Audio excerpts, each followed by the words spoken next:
আজকের এই সন্ধ্যাটা হয়তো অন্য সব দিনের মতোই মনে হতে পারে, কিন্তু কয়েক বছর পর ফিরে তাকালে বুঝবেন এই সন্ধ্যাটাই ছিল সবচেয়ে মূল্যবান। কাল আমার ছোট বোন লন্ডনে চলে যাবে, নতুন স্বপ্নের পথে, নতুন জীবনের দিকে। আমরা সবাই তার জন্য খুশি, কিন্তু এই খুশির ভেতরে একটা নীরব কষ্ট লুকিয়ে থাকে। কারণ আগামীকাল থেকে ঘরের একটি চেয়ার হয়তো খালি থাকবে, পরিচিত একটি হাসির শব্দ আর প্রতিদিন শোনা যাবে না। তাই আজ আমরা ফ্যামিলি সবাই আত্মীয়স্বজন একসাথে আছি, তো ভাবলাম একটু আনন্দ উপভোগ করি। তো সবাই মিলে ঝালমুড়ি খাবো আজকে। তো আমি আমার ছেলেকে বাজারে পাঠিয়ে দিয়েছি, আমার ছেলের ঝালমুড়ির যা যা উপকরণ লাগে সবই কিনে নিয়েছে। আমার চাচাতো বোন সবগুলা এক এক করে বের করে নিয়েছে, আর আমি এখানে টমেটো, শসা, গাজর যা যা আছে সব কেটে নিলাম। আর এখানে আমার ছোটো বোনও গল্প করছে চেয়ারে বসে। কারো কাছে এটা শুধু একটি নাস্তা, কিন্তু আমাদের কাছে এটা ভালোবাসার একটি উপলক্ষ। আজকের হাসি, গল্প, খুনসুটি, একে অপরকে খাইয়ে দেওয়া, এসবই একদিন স্মৃতির পাতায় অমূল্য হয়ে থাকবে। জীবন আমাদের শেখায় মানুষ সব সময় কাছে থাকে না, তাই না? পড়াশোনা, চাকরি, সংসার কিংবা স্বপ্ন একদিন সবাইকে কোথাও না কোথাও নিয়ে যায়, কিন্তু পরিবারের সঙ্গে কাটানোর সময় কখনো পুরনো হয় না।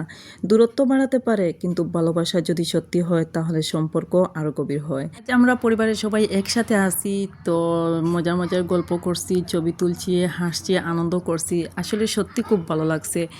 আর কাল হয়তো কে কোথা থাকবে আমরা কেউ জানি না।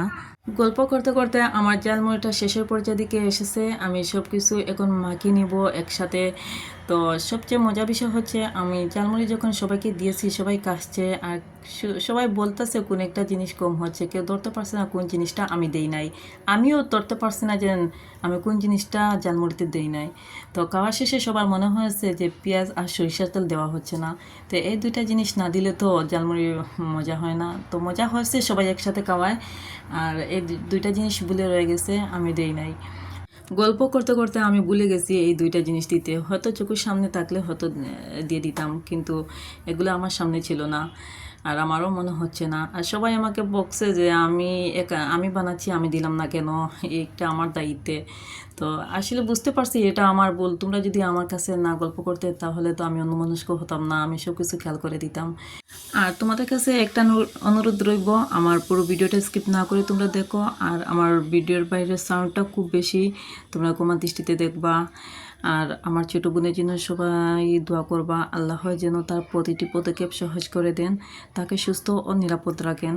আর পৃথিবী যেখানে থাকুক যেন কখনো পরিবারের ভালোবাসা ভুলে না যায়। এক প্লেট ঝালমুড়ির দাম হয়তো খুব কম, কিন্তু সেই ঝালমুড়ি যদি পুরো পরিবার একসাথে বসে খাই তাহলে সেই মুহূর্তগুলোর মূল্য কোনো টাকা বা পয়সা মাপা যায় না।